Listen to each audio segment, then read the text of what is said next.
My guest today is Blair Lee, the founder of Secular Eclectic Academic Homeschoolers, otherwise known as C Homeschoolers, which is an online homeschooling community that reaches over 100,000 families. In C's main Facebook group, there are over 95,000 active followers. So just incredible reach in providing curriculum resources, connection, and encouragement to homeschooling families all around the world who, again, are focused on secular, eclectic, and academic homeschooling. So, Blair Lee, welcome to the LiberatED podcast.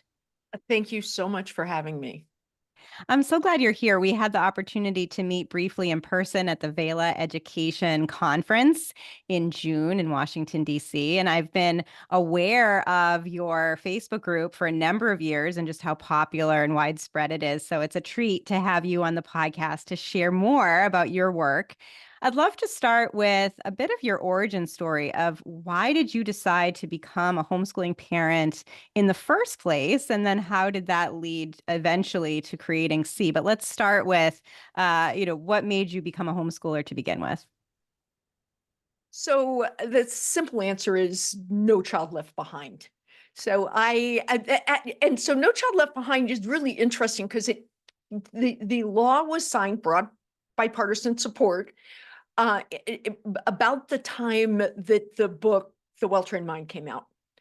And so with people with little kids at that time were really talking about it because that book made people feel like there was another option. People who had never heard of homeschooling, which would have been me, never thought about it. But I did not start homeschooling. My kindergartner, I sent him to school, and he was an early reader. And all the problems with No Child Left Behind, those kids that started above grade level or who were at grade level, especially in that situation where many kids in the classroom couldn't read, no other child in the classroom knew how to read, your child's not getting any time and attention because they didn't add more teachers to the classrooms. And so it was really became an impossible situation. And his kindergarten teacher is the person that really gave me the confidence to homeschool. She asked me why I wasn't homeschooling. And she told me that if I kept him in school, he would always probably be at the top of the class, but eventually he would realize he didn't need to work very hard because of where he was and because of what was being asked of students in the classes. And that scared me because I'm an academic type. Uh, Blair, can I just um, ask quickly? So was this, No Child Left Behind passed in 2001 that led to, more curriculum standards, frequent standardized testing. Was this in the early 2000s that you were having this conversation? yeah, my son was born Yeah. in the end of 1999. And so it was in Yeah. 2005 that we were having this conversation. And the testing was another thing. You've got the amount of time taken to teach to the test, and I have 6 grandchildren, all but one of them, 2 are homeschooled, 1 is too young to be in school, and all the rest are spending part of their day, or part of each week in test prep. And I just think that that's a waste of time. Less science, less history, but we're gonna teach you how to take a test. And it just doesn't fit with my philosophy of what what's important to learn. Great. So you were convinced by this kindergarten teacher that you should homeschool. What were those early days then of homeschooling like for you? Well, a lot of hubris that first year of homeschooling. I thought So I had been a college professor. I taught chemistry and biology because I have degrees in both at the community college system in California. And I had taught as a grad student at UCS, University of California at San Diego. So I thought, and I had been well liked, got high ratings, thought, oh, this is going to be a breeze. Well, there's a lot of differences. And so it, I really spent the first year just second guessing myself, working too hard, not switching curriculum early enough, and over planning. I mean, honestly, except for biology, which I didn't plan at all. And so that some planning was needed. I just thought I had that in the bag, and it turned out I struggled because I didn't have any planning. And then and you've got to understand there wasn't a large online group. Like nowadays, if that were the case, you'd get on Facebook, or I don't even remember if there was a Facebook then, but you didn't have the active resources, the online resources. And it did give me an appreciation when we started to have those, for how important that sort of conversation, sort of a teacher's lounge conversations would be for people who were homeschooling. Then between year 1 and year 2, I really sat down and thought about what I wanted to do, and what I decided, and this became the guiding light for my homeschooling for the rest of the year, for the rest of the years I homeschooled, which was all the way through to college. I wanted to create a culture of thinking. I wanted to really help my son become a thinker who understood how you become a lifelong learner. And that really helped me crystallize a philosophy around what's important. And I do think it's important that there are some things that you make sure that your child has knowledge of. And so I think a core level of academics, as sort of similar, not the same, but similar to, is laid out in the Well-Trained Mind. I think that's important, but also to understand how he could teach himself anything he wanted to know. So what was the homeschooling community like? I know you said there was no sort of digital community at the time. Of course, you're right that sort of social media was very much in its infancy, and we didn't have that kind of online network of support that we now have and that you've built in your program. But what was the sort of in-person homeschooling community like? You're based in California. California has a large homeschooling population. It's relatively easy to become a homeschooler in California. California also has these sort of online charter schools that many homeschoolers participate in as well. What was that experience like for you in your community in California in the beginning? So I didn't start homeschooling in California. I started Got it. homeschooling in a small rural town in Nevada, and there was not another secular homeschooler. Now, the secular part becomes important when you realize I have a bachelor's in evolutionary biology. I have a master's in environmental chemistry, and I have a bachelor's in chemistry. I taught human heredity and chemistry. I am a science nerd, and the areas of science that I have degrees in really lent itself to me being a secular homeschooler.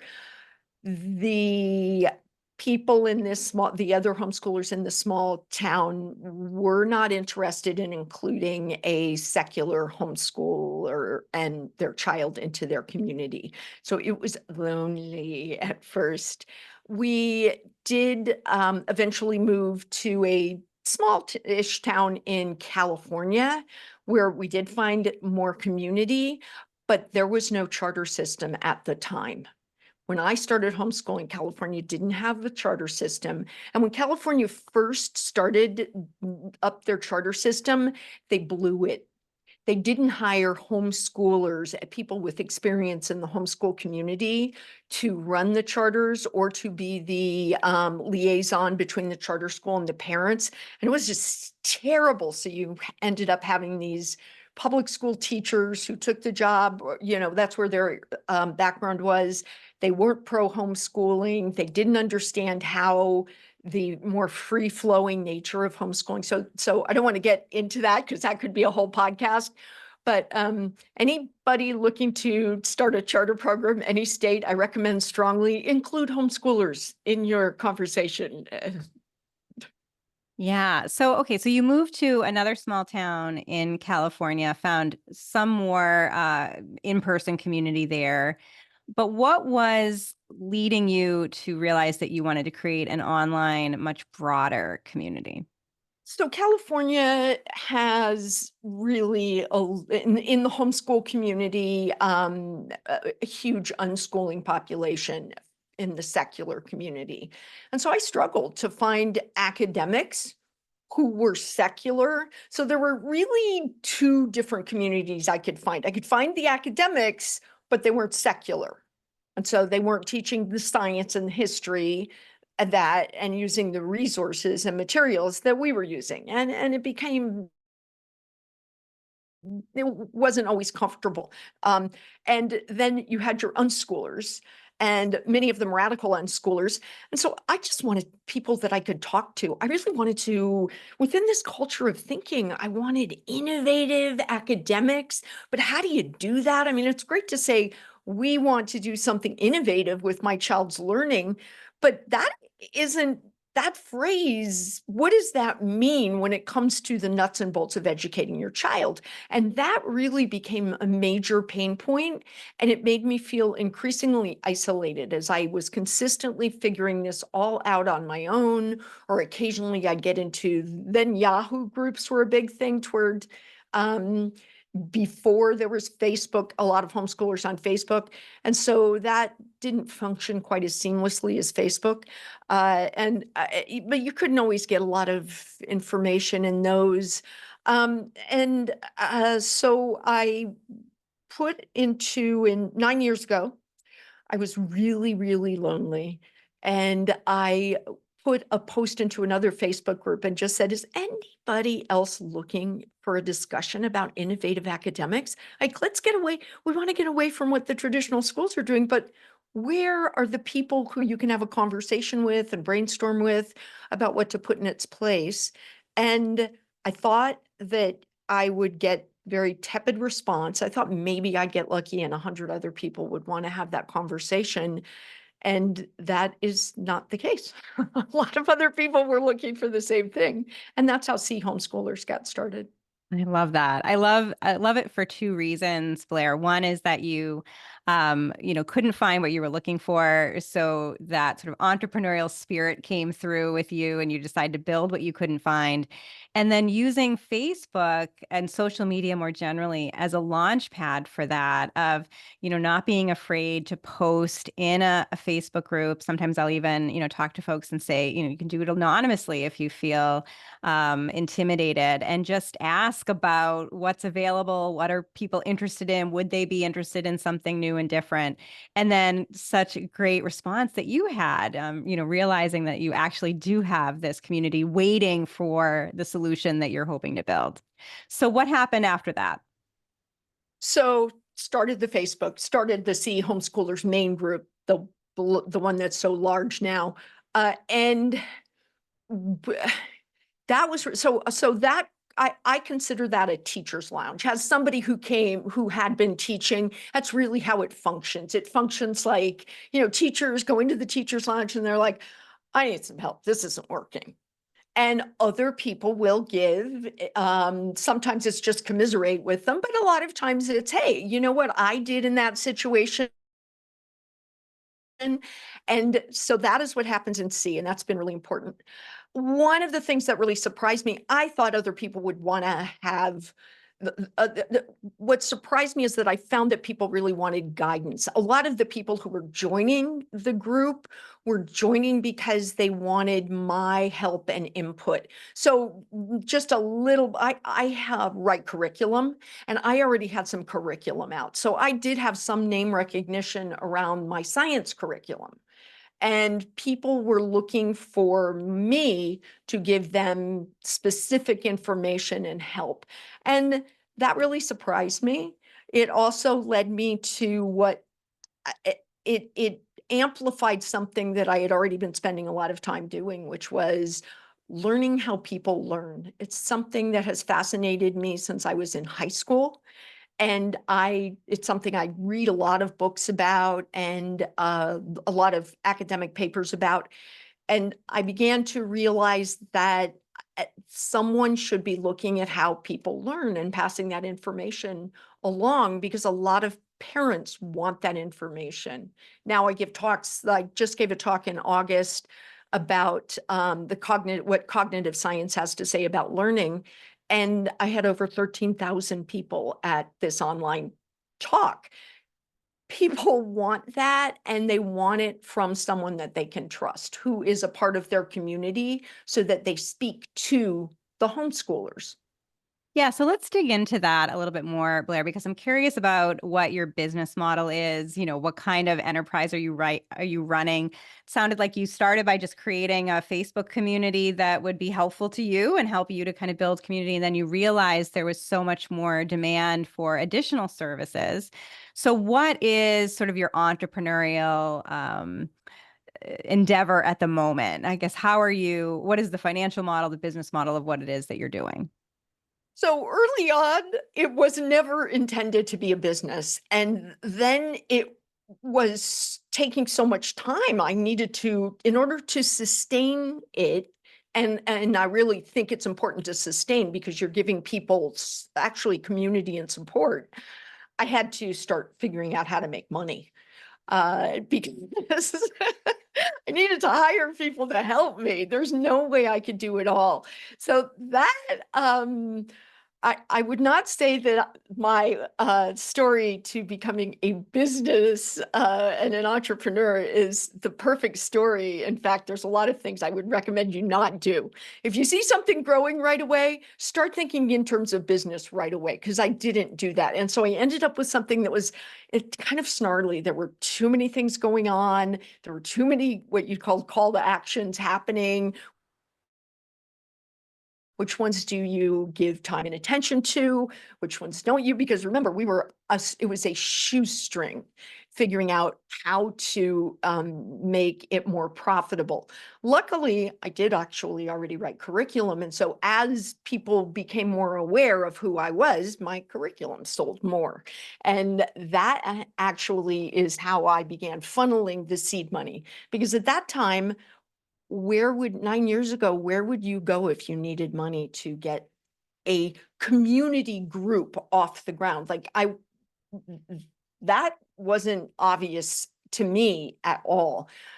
Someone suggested in-person conferences. We gave those a try, and those are an incredible amount of work, and people still would like to do online conferences. So we had a lot of failed things that we just had to say we don't have the time and resources for. So the business model, we believe a part of a robust community when you're focused around something like secular academics isn't just about the homeschoolers in it, it's about the businesses in it. And I realize that our business model is to provide everything we can at no cost to homeschoolers who a lot of times are struggling. In a lot of situations, these are individuals who have given up an income and pared down in order to homeschool their children. Some of them have a huge number of people in our community are homeschooling neurodivergent kids whose needs really were not being met in the traditional school, or they were in a situation like mine where their child just really wasn't receiving an adequate learning experience in school. And so they don't see sending their children back to school as a viable option. So you need to make sure that you're providing community and support for those people. So I turn to the businesses in our community. I'm going to give a shout out to OutSchool. OutSchool came to our very first in-person conference. They were just getting off the ground. The founder of OutSchool actually gave a talk on how to use live online classes for homeschoolers because nobody could figure it out. And it was slowing down their growth. Now, as crazy as that sounds today, and they have been a long-time supporter. They really support our mission. And so, but they have, we have helped them build their reach into the homeschool community through our organization. It's a lovely cross purposes. I think that now more than ever is a time where businesses should be looking to these large communities in part, and that's really a big part of our business model. We've got a bunch of short explainer videos that we're slated to begin producing in November, really explaining people how community marketing works. A lot of people don't understand community marketing. Community marketing, using other people's social media groups, is the wave of the future. And you need organizations that are trusted and who are known for their integrity. In other words, they don't just take money from everyone. They're very specific about the people who come and advertise into their community. And so the community then gives those organizations a chance. I think this is really important because as a part of a robust community, you have to in the homeschool community, you have to have resources for them. And that's why we really believe that as a marketing arm, our marketing arm is where we want to put our focused energy. It's there's so many new businesses coming, and you talk to people all the time, so you know this. They're getting lost in the noise. But however, the hardest thing with those businesses is convincing them to do meaningful marketing. I see all the time, all the marketing that people are doing is to their own list. Hey, that's really great, but you're not going to grow your community. You're not going to bring in new people who have never heard of you if all you're doing is marketing to your list, unless you've got influencers on your list who are willing to help you grow it. And I think it's a matter of educating entrepreneurs around that. I love that. You mentioned, Blair, that when you started, you didn't at first think about creating this Facebook group or this community from sort of a business or entrepreneurial mindset. And then you offered that advice, like if you see something really taking off, you should start immediately thinking about a business model associated with it. So now in hindsight, what would you have done differently or sooner as somebody creating a Facebook group? Because, I'm sure people listening might say, oh, I have a Facebook group, or I'm thinking about starting something similar. What would you say to them? If you are not, if being a business person, if you don't have a degree in business, you really don't understand what you need to do to get started, spend the money and bring in someone who can help you. Bring in someone who's a contractor, who's a partner, whatever. Get someone who can help you put a business in, get your ducks in a row as far as just setting up a sustainable business. Focus on sustainability. C's been around for 9 years, and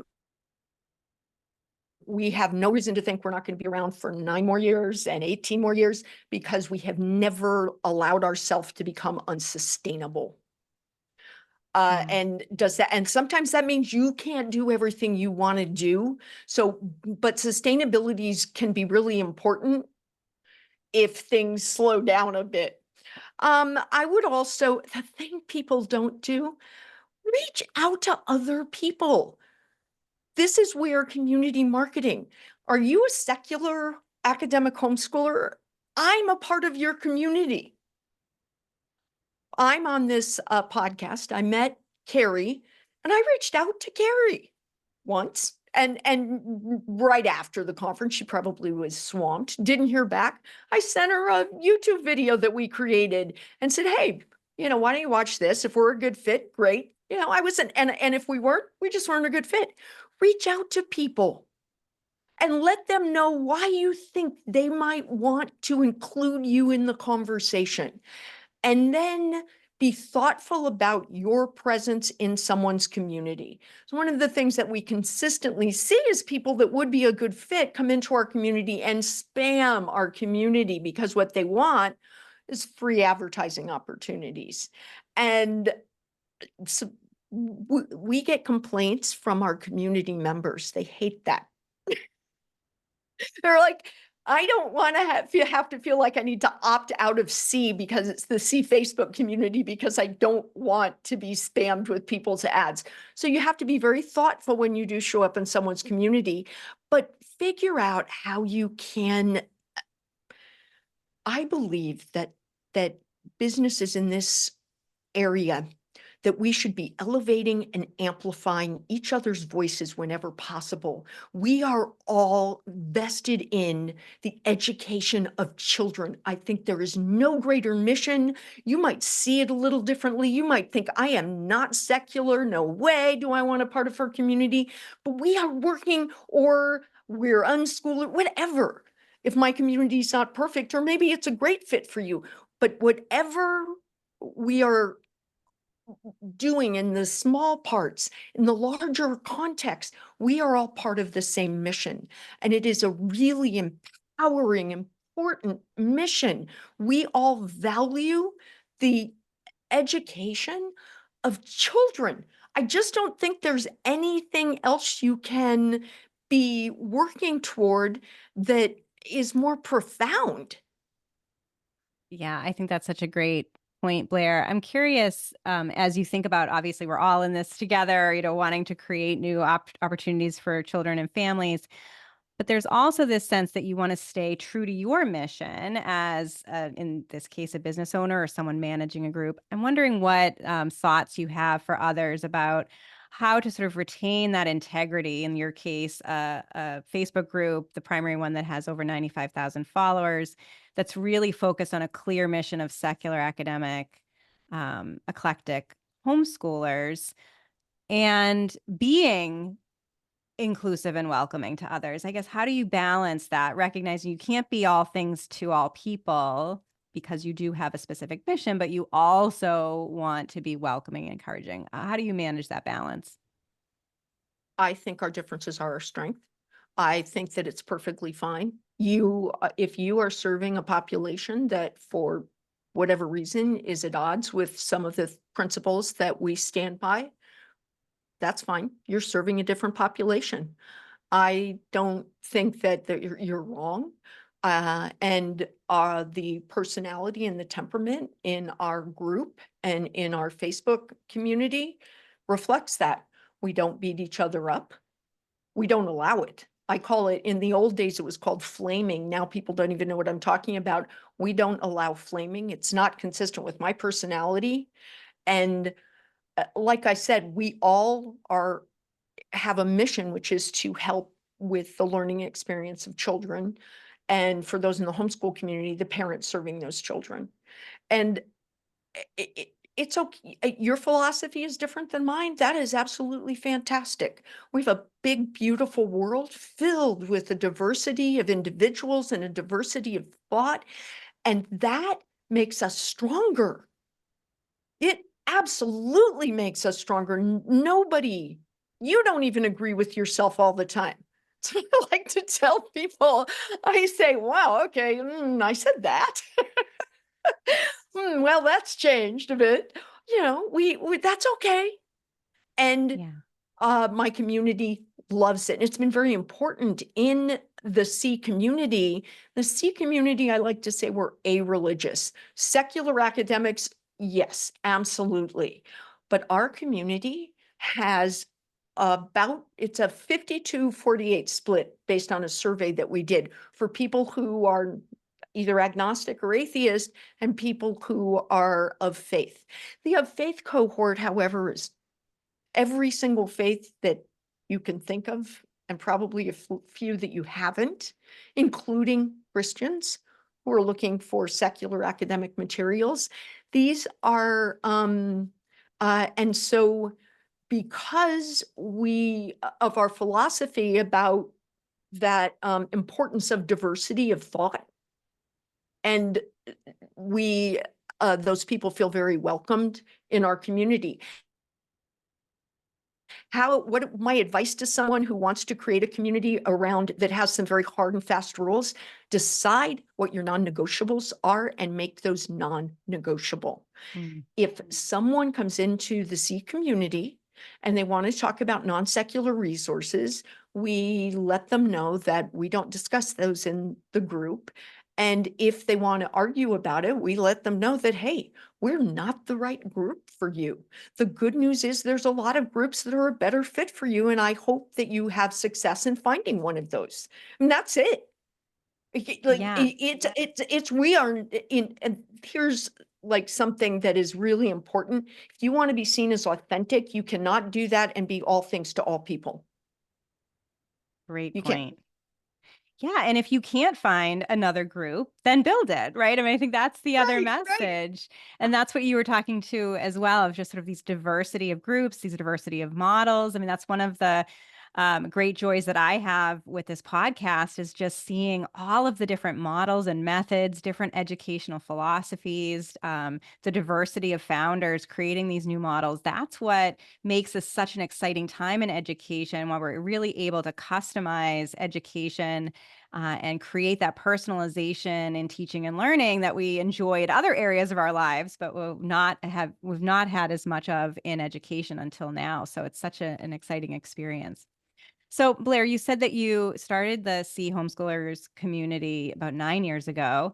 Of course, there's been a huge uptick in homeschooling families in recent years. What have you seen in the homeschooling community, in your homeschooling community? What sort of changes or trends are you becoming aware of? So we had a huge growth during COVID. We were growing anyway. It was a lot slower. The uh, we had whole school boards say to parents, if you're not going to use our virtual program and you're going to homeschool, here's a Facebook group for you to join to get information about. And so we had a lot of people who were only, they were just homeschooled during COVID or just came to homeschooling during COVID. We're kind of the resources we use are consistent with those that would be used in most public schools. And so it is a good fit. We're an academic focused group. The other thing about C is, and we decided this early on, a lot of homeschool groups weren't allowing people in who were just homeschooling because of COVID. One of the tenets of C Homeschoolers is that we support educators. And so we uh, who want to use secular academic materials, we don't have a bias about where those people are educating. It means about 15% of the C community has consistently been what are called after schoolers. Mm. I'm telling you all this because those numbers have grown. We also have teachers in our group, like public school classroom teachers who join our group because they wanted to learn about innovations in that people are using with their kids so that they can use them with kids in their classroom. Like, this is really, you have 95,000 people talking about education, different things in education. That's a lot of energy and information. It's really pretty cool. The trends that I'm seeing, we're consistently having growth.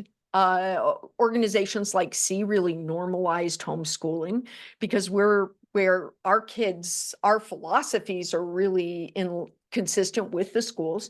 So I feel that I feel strongly that C was an important part. Organizations like C are an important part of normalizing homeschooling in the United States.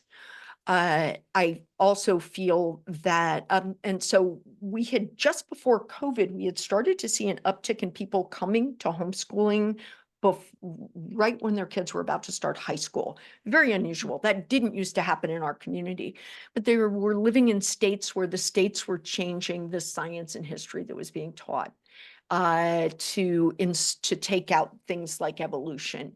And that has that's amplified as homeschooling's become normalized and people realize, hey, you can homeschool your child during high school and they will get a more broad education, a less whitewashed education in history or a secular science. So those people have continued coming and the numbers there have picked up. Obviously, every time there's a school shooting, we see huge increase in numbers. Where we're really seeing a huge influx is people who are homeschooling neurodivergent kids. So it makes sense. Neurodivergent kids, when the emphasis is on how they best learn and using resources that really work for them, and when their accommodations that these kids need are being met, those kids thrive. Those kids just are so much better served.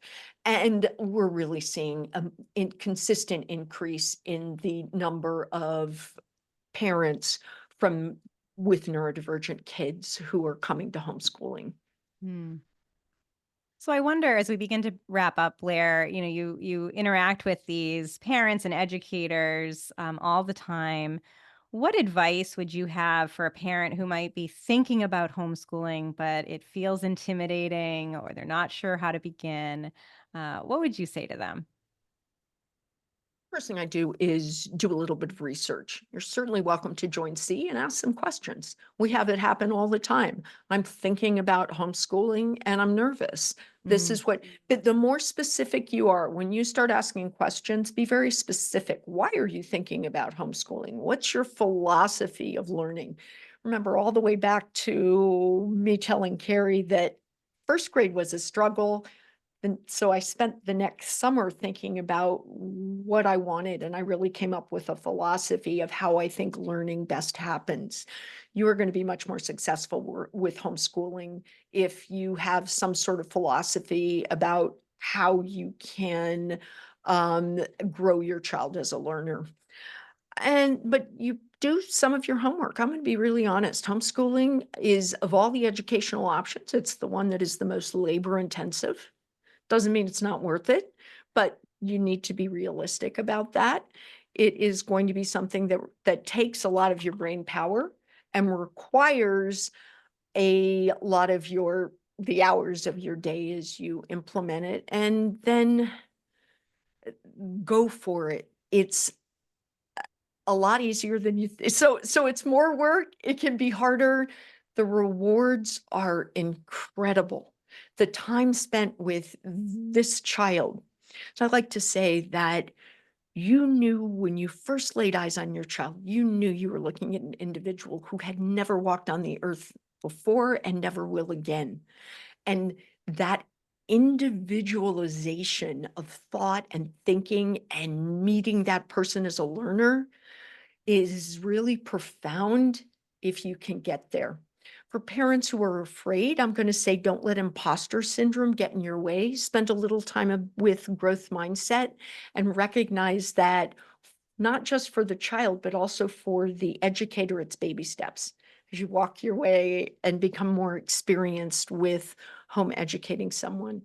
And then reach out to me or someone who you feel whose philosophy is similar to yours, and get information. See if they can help give you some support if that's what you need. right. So, how can my listeners and viewers connect with you, Blair, learn more about Sea Homeschoolers, and follow your work? So I have a new YouTube series called This is Homeschooling. It is full of how-to information. So what I'm known for in the homeschool community is providing how-to information. You'll find a lot of why out there. And the problem is implementing the why it can be hard. So I like to be very practical and give how-to guidance. You'll find that in the homeschool series. We have a conference series. We have another conference coming up in November. Go to the Sea Homeschoolers website. We have a free magazine, advertiser supported magazine. We have in addition to the conference, and then there's a lot of blog articles, and then Facebook group. To get me specifically, Blair at chomeschoolers.com. Wonderful. Well, I'm so excited we had this conversation, Blair. Thrilled to hear your story and see how much growth you've experienced in the Sea Homeschoolers community. Hope many more families join your Facebook group and follow your YouTube channel. And Blair Lee, thank you so much for being on the Liberated podcast. Thank you, Kerry.